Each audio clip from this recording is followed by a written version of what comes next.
मैं कृष्णा गौड़ मारवाड़ी व्रत कथा में आपका स्वागत करती हूँ। अब मैं आपको पुरुषोत्तम मास के 18वें अध्याय के बारे में बताने जा रही हूँ।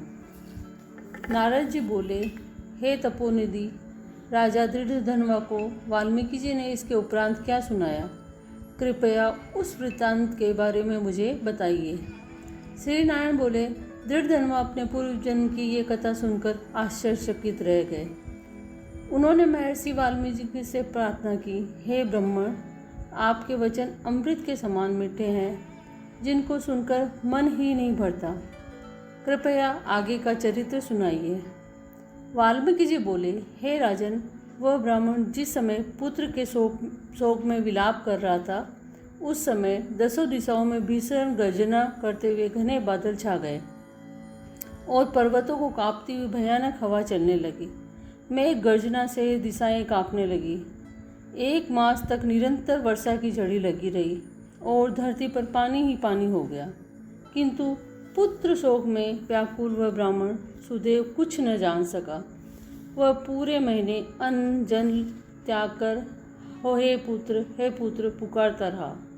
इस प्रकार निराहार रहकर प्रभु का ध्यान और पुत्र का विलाप करते हुए उसका पूरा महीना बीत गया। ब्राह्मण सुदेव तो दीन दुनिया को भूलकर पुत्र शोक में निराहार और निर्जर रहा, परंतु भगवान श्री कृष्ण का परम प्रिय पुरुषोत्तम मास था वह महीना। ब्राह्मण को इसका ज्ञान न था, तब भी भगवान के स्मरण और कीर्तन करते रहने से पुरुषोत्तम मास का व्रत और सेवा हो गई। उसके फलस्वरूप श्री हरि अत्यंत प्रसन्न होकर उन ब्राह्मण दंपति के सम्मुख प्रकट हो गए। भगवान पुरुषोत्तम के दर्शन करके गोद में मृत पुत्र को धरती पर रखकर पति पत्नी खड़े हो गए और भगवान को दंडवत प्रणाम किया। भगवान को दंडवत प्रणाम करने के पश्चात ब्राह्मण सुदेव ने हाथ जोड़कर भगवान श्री कृष्ण से कहा, हे प्रभु, आप ही हमारा एकमात्र सहारा हो और आधार हो। मैं पुत्र की असमय मृत्यु के कारण शोकाग्नि में जल रहा हूँ। आप मेरी इस शोक से रक्षा कीजिए।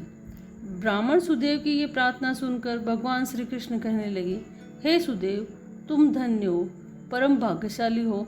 तीनों लोक में तुम्हारे भाग्य को कहने में कोई समर्थ नहीं है। हे तपोवन, अब आगे की बात सुनो। मैं वरदान देता हूँ कि तुम्हारा पुत्र अब 12,000 वर्ष तक जीवित रहेगा।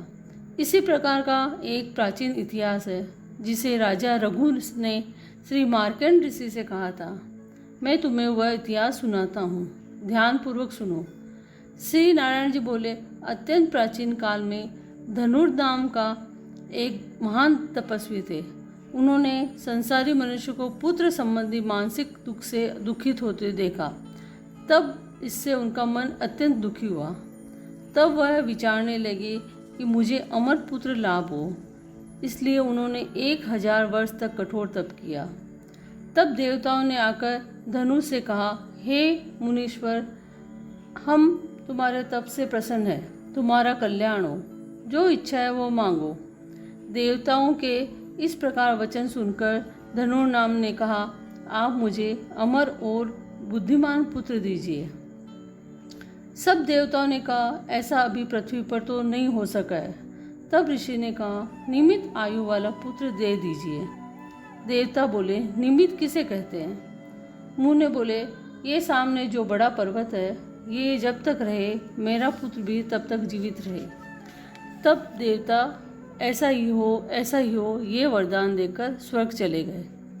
देवताओं के वरदान से महर्षि धनुर्नाम ने समय आने पर अत्यंत सुंदर पुत्र प्राप्त किया। वह पुत्र चंद्रमा के सदृश बढ़ने लगा। जब वह 16 वर्ष का हो गया, तब उसके पिता धनुर्नाम ने बोले, हे पुत्र, महात्माओं की कभी अवज्ञा न करना, सदैव धर्म का पालन करना। पुत्र जानता था कि वह निमित्त आयु है, अतः वह घमंडवश वह उन्मुख होकर मुनियों को कुछ भी नहीं समझता था। एक बार क्रोधी मुनि महर्षि दुर्वासा विधि पूर्वक शालिग्राम भगवान का पूजन कर रहे थे। उसी समय वह आ पहुंचा और उस मूर्ति को उठाकर चंचलता से गहरे कुएं में डाल दिया। क्रोधित होकर मुनि ने शाप दिया, किंतु वह न मरा। तब मुनि सोच में पड़ गए, अरे इस धनु के पुत्र को तो देवता ने भी निमित्तायु बना दिया है। इस प्रकार चिंता करते हुए मुनि लंबी सांस छोड़ने लगे। उस सांस से अनेकों भैंसे उत्पन्न हो गए, जिन्होंने उस पहाड़ में टक्कर मार मार कर उसके टुकड़े टुकड़े कर दिए। पहाड़ के खंड खंड होते ही मुनि धनु नाम का वह दुर्मद पुत्र भी मर गया। महर्षि धनु नाम अपने मरे हुए पुत्र को देखकर रोने लगे और शरीर को लेकर अग्नि प्रज्वलित कर उसमें पुत्र सहित भस्म हो गए। ये कथा सुनने के पश्चात भगवान कृष्ण ने सुदेव से कहा कि हे सुदेव, परंतु बड़ी आयु पाकर भी तुम्हारा पुत्र वैसा नहीं होगा। ये पुत्र तुम्हें गरुड़ ने दिया है। ऐसा पुत्र पाने के लिए इस संसार में प्रशंसनीय हो। मैंने तुम्हारे इस पुत्र को पुरुषोत्तम मास के व्रत से प्रसन्न होकर बड़ी उम्र का वरदान दिया है। गृहस्थ धर्म का पूर्ण सुख भोगकर तुम ब्रह्मलोक में जाओगे और वहाँ भी सुखी रहोगे। इस प्रकार वहाँ 1000 देवताओं के वर्ष तक सुख भोगने के बाद पृथ्वी पर तुम्हारा जन्म होगा, जहाँ चक्रवर्ती राजा बनोगे। दृढ़धनवा नामक राजा बनकर तुम अनेकों सुख समृद्धि से सेना और निष्कंटक राज्य आदि का सुख 10,000 वर्ष तक पृथ्वी पर भोगोगे। तुम्हारे 4 श्रेष्ठ पुत्र होंगे एवं एक भाग्यशालिनी सुशीला और अत्यंत सुंदरी कन्या होगी। हे बड़भागी, इस प्रकार देव दानव दुर्लभ अनेकों सुख भोगने से तुम अपने को कृतार्थ मान बैठोगे और अज्ञानवश तुम्हारा मन दुस्तर सांसारिक सुखों की ओर लग जाएगा। तुम संसार समुद्र के पार करने वाले विष्णु भगवान को भी भूल जाओगे। तब यही तुम्हारा पुत्र तोता बनकर और वट वृक्ष पर बैठकर तुम्हें ज्ञान देगा। उस समय तुम तोते के श्लोकों का भाव न समझ पाने के कारण उदास होकर घर जाकर चिंता के समुद्र में लीन हो जाओगे। हे सुदेव, उस समय तुम्हें वाल्मीकि ऋषि आकर ज्ञान देंगे। तब संशय निवृत्त होने पर सांसारिक सुखों को त्याग कर श्री हरिपद को अपनी स्त्री के साथ पाओगे, जिसमें गया लौटता नहीं। भगवान ने सुदेव को उसके आगामी जीवन की कथा सुनाने के बाद उसके पुत्र को जीवित कर दिया। पति पत्नी दोनों ही पुत्र को देखकर बड़े प्रसन्न हुए। देवता भी उनके ऊपर पुष्प वर्षा करने लगे। सुखदेव ने उठकर श्री हरि एवं माता पिता के चरणों में प्रणाम किया।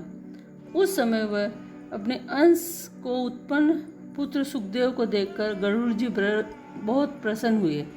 ब्राह्मण सुदेव ने हाथ जोड़कर भगवान से कहा, हे प्रभु, मैं 4000 वर्ष तक कठोर तप करता रहा। तब आपने प्रकट होकर कहा था, हे पुत्र, तुम्हारे भाग्य में पुत्र नहीं है। अब उसके विपरीत स्वयं आकर मेरे पुत्र को जीवित कर दिया। इसका क्या कारण है?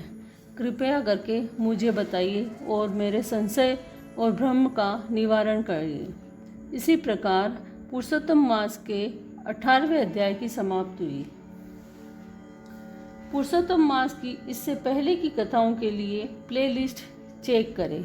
अगर आपको ये वीडियो पसंद आया है तो ऐसे और वीडियो के लिए इस चैनल को सब्सक्राइब करना न भूलें। धन्यवाद।